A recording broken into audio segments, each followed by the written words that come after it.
Genesis chapter 31, verse 11 through 13. And the Malak, whenever you hear me say Malak, that's the Hebrew word for angel. And the Malak of Elohim said to me, Jacob, in a dream, Jacob. And I said, here am I.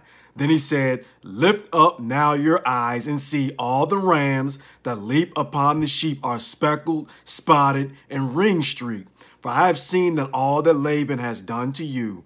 I am the El, G-O-D, of Bethel, the house of G-O-D, right? The place where you anointed a pillar to me and where you vowed a vow to me. Notice how the Malak of Elohim is the one who is speaking. And in verse 13, he calls himself El, G-O-D. Remember what I've shared in the past couple of messages is that the Malak of Yahweh is one of the manifestations of YESHUA, the Son of Yahweh. So let's again review HebrewGospels.com. John chapter 1, verse 29.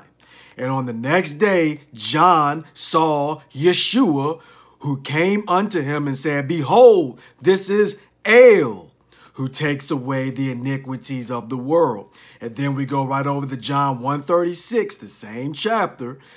On another day, John and two of his disciples stood again, looking at YESHUA as he walked, and said, behold, the Malak of Yahweh.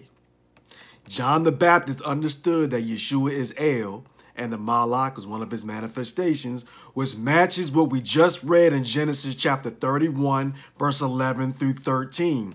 Now the Malak who reveals himself as El, G-O-D, says that Jacob anointed the pillar and made a vow to him. When did Jacob do this?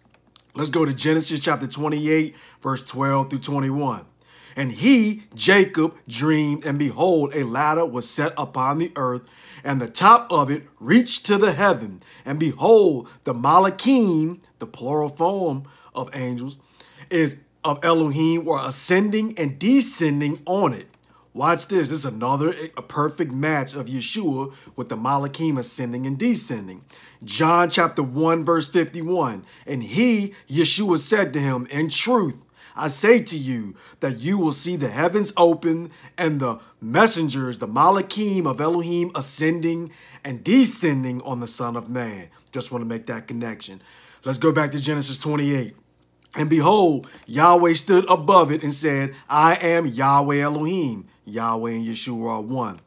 Of Abraham, of your father, and the El, G-O-D of Isaac, the land where you are laying, I will give to you and your descendants. Verse 16. And Jacob awoke from his sleep, and he said, surely Yahweh is in this place, and I did not know it.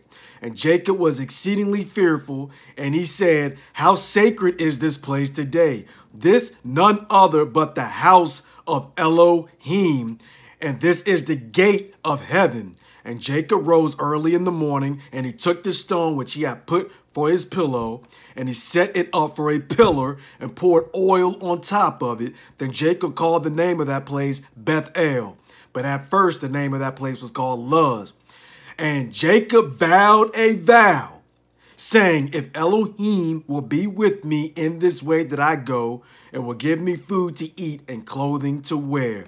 As we see, this matches exactly what we read in Genesis chapter 31, verse 11 through 13, where the Malak called himself El, which is YESHUA, and said that Jacob set up a pillar and made a vow to him at Bethel, the house of G-O-D.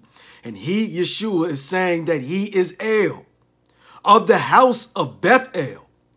Again, this is more proof that YESHUA is El, G-O-D, and he was here with the Father from the very beginning. Hallelujah.